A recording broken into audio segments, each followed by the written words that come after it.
ಮಸಾಲೆ ರೈಸ್ ಹೆಂಗೆ ಮಾಡೋದು ಅಂತ ತೋರಿಸ್ತೀನಿ ಬನ್ನಿ. ಅದಕ್ಕೆ ಏನೇನು ಸಾಮಗ್ರಿ ಬೇಕು ಅಂತ ಒಂದು ಸರಿ ನೋಡ್ಕೊಬಂದ್ಬಿಡೋದ.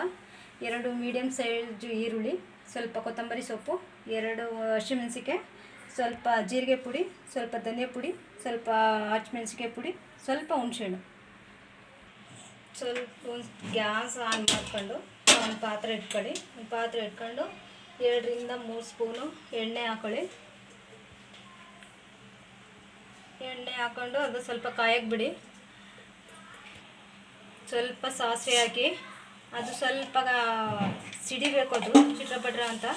ಅದು ಸಿಡಿದ ಆದಮೇಲೆ ಸ್ವಲ್ಪ ಈರುಳ್ಳಿ ಹಾಕೊಳ್ಳಿ. ಅದು ಸ್ವಲ್ಪ ಕಾಯಿಲಿ ಸ್ವಲ್ಪ ಆದಮೇಲೆ ಹಾಕಬೇಕು. ಈಗ ಸ್ವಲ್ಪ ಈರುಳ್ಳಿ ಹಾಕೊಳ್ಳಿ, ಅದು ಚೆನ್ನಾಗಿ ಸಿಡಿದಿದೆ ನೋಡಿ. ಈರುಳ್ಳಿ ಹಾಕೋತಾ ಇದ್ದೀನಿ ನಾನು.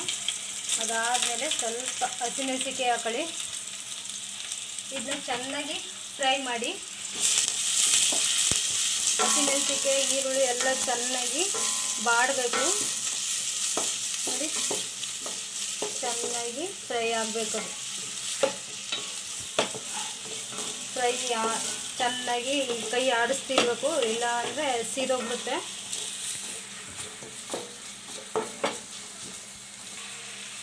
ಸ್ವಲ್ಪ ಶುಂಠಿ ಬೆಳ್ಳುಳ್ಳಿ ಪೇಸ್ಟ್ ಹಾಕೊಳ್ಳಿ, ಒಂದು ಅರ್ಧ ಸ್ಪೂನ್ ಅಷ್ಟು ಹಾಕೊಳ್ಳಿ. ಅದು ಹಾಕೊಂಡಾದ್ಮೇಲೆ ಚೆನ್ನಾಗಿ ಫ್ರೈ ಮಾಡಬೇಕು.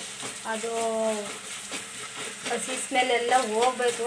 ಹಸಿ ಸ್ಮೆಲ್ ಹೋಗೋವರೆಗೂ ಫ್ರೈ ಮಾಡ್ತಾ ಇರಬೇಕು. ಇಲ್ಲ ಅಂದರೆ ಅದು ಹಸಿ ಸ್ಮೆಲ್ ಹೊಡೆದಾಗ ಅದು ತಿನ್ನೋಕ್ಕೆ ಟೇಸ್ಟ್ ಚೆನ್ನಾಗಿರಲ್ಲ. ಹಾಗಾಗಿ ಚೆನ್ನಾಗಿ ಫ್ರೈ ಮಾಡ್ಕೊಳ್ಳಿ. ಇವಾಗ ಫ್ರೈ ಆಗಿದೆ. ನಾನು ಎಲ್ಲ ರೆಡಿ ಮಾಡ್ಕೊಂಡಿರೋ ಮಸಾಲೆ ಹಾಕ್ತಾಯಿದ್ದೀನಿ.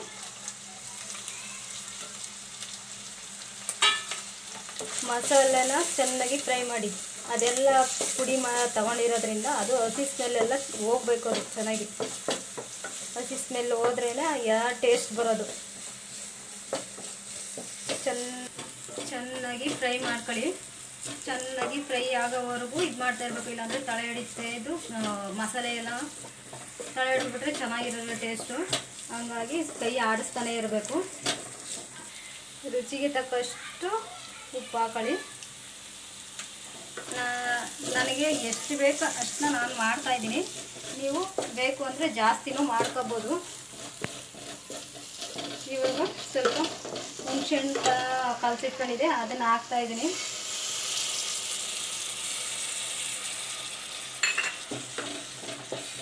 ಹಾಕೊಂಡು ಫ್ರೈ ಮಾಡ್ಕೊಳ್ಳಿ.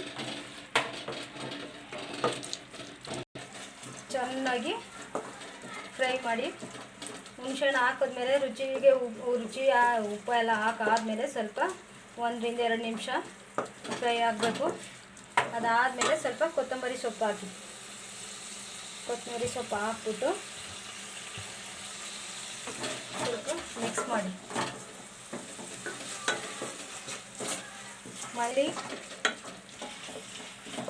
ಮನೆಯಲ್ಲಿ ಬೇಗ ಅಡುಗೆ ಮಾಡೋಕ್ಕಾಗಲ್ಲ ಅನ್ನೋರು ಇದನ್ನು ಈಸಿಯಾಗಿ ತುಂಬ ಸುಲಭವಾಗಿ 10 ನಿಮಿಷನೂ ಬೇಕಾಗಿಲ್ಲ, ಒಂದು 5-6 ನಿಮಿಷದಲ್ಲಿ ಮಾಡ್ಕೋಬೋದು.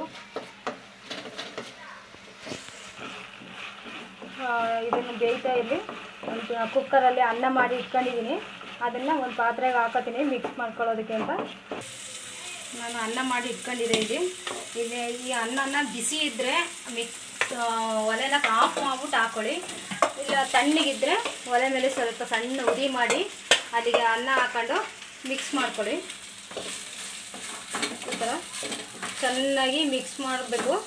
ಎಲ್ಲ ಒಂದು ಅನ್ನಕ್ಕೆ ಚೆನ್ನಾಗಿ ಹೊಂದ್ಕೋಬೇಕು. ಆ ಥರ ಮಿಕ್ಸ್ ಮಾಡಿ ಚೆನ್ನಾಗಿ ಎಲ್ಲ ಮಿಕ್ಸ್ ಮಾಡ್ಕೊಳ್ಳಿ. ಹಿಂಗೇನೆ ನೋಡಿ, ಮಾಡ್ತಾನೆ ಎಷ್ಟು ಗಮ್ ಅಂತ ಇದೆ ಅಂತ. ಈ ಥರ ಬರಬೇಕು ನೋಡಿ.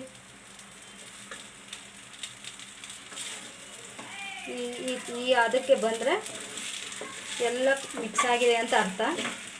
ಈ ಥರ ಇದು ನೀಟಾಗಿ ಮಿಕ್ಸ್ ಆಗೋವರೆಗೂ ಮಿಕ್ಸ್ ಮಾಡ್ಕೊಳ್ಳಿ. ಇದು ಅನ್ನ ತಣ್ಣಗಿರೋದ್ರಿಂದ ಸ್ವಲ್ಪ ಬಿಸಿ ಆಗೋವರೆಗೂ ನಾನು ಸಣ್ಣ ಉರಿಲಿ ಮಿಕ್ಸ್ ಮಾಡ್ತಾಯಿದ್ದೀನಿ. ಯಾಕಂದರೆ ಅನ್ನ ಸ್ವಲ್ಪ ತಣ್ಣಗಿದೆ. ನಾನು ಮಾಡಿ ಒಂದು 10-15 ನಿಮಿಷ ಆಗಿದೆ, ಅದರಿಂದ ತಣ್ಣಗಾಗ್ಬಿಟ್ಟಿದೆ. ಅದಕ್ಕೆ ಅನ್ನ ಬಿಸಿ ಆಗಲಿ ಅಂತ ಸ್ವಲ್ಪ ಸಣ್ಣ ಉರಿ ಮಾಡ್ಕೊಂಡು ಮಾಡ್ತಾಯಿದ್ದೀನಿ. ನಿಮ್ಮದು ಅನ್ನ ಬಿಸಿ ಇತ್ತು ಅಂದರೆ ಗ್ಯಾಸ್ ಆಫ್ ಮಾಡ್ಬಿಟ್ಟು ಮಿಕ್ಸ್ ಮಾಡ್ಕೊಳ್ಳಿ. ನೋಡಿ ನಾನು ಮಾಡ್ಕೊಂಡಾಗಿದೆ. ಒಂದು 2 ನಿಮಿಷ ಇದು ಒಲೆ ಮೇಲೆ ಇಡ್ತೀನಿ ನಾನು. ನೋಡಿ ಕೊತ್ತಂಬರಿ ಸೊಪ್ಪು ಹಾಕ್ತಾಯಿದ್ದೀನಿ. ಲಾಸ್ಟು ನಾನು ಗ್ಯಾಸ್ ಆಫ್ ಮಾಡ್ತಾಯಿದ್ದೀನಿ. ಇವಾಗ ಈರುಳ್ಳಿ ರೈಸ್ ರೆಡಿ. ಈಗ ಒಂದ್ಸರಿ ಟೇಸ್ಟ್ ಮಾಡಿ ನೋಡಿ, ಮನೇಲಿ ಮಾಡಿಬಿಟ್ಟು ಮಾಡಿ ಹೆಂಗಿದೆ ಅಂತ ಕಮೆಂಟ್ ಮಾಡಿ. ಟೇಸ್ಟ್ ಹೆಂಗಿದೆ ಅಂತ ಒಂದ್ಸಲಿ ಟ್ರೈ ಮಾಡಿ ನೋಡಿ. ತುಂಬ ಚೆನ್ನಾಗಿ, ತುಂಬ ರುಚಿಯಾಗಿ, ಸಿಂಪಲ್ಲಾಗಿ ಇದೆ, ಈಸಿಯಾಗಿ ಮಾಡ್ಬೋದು.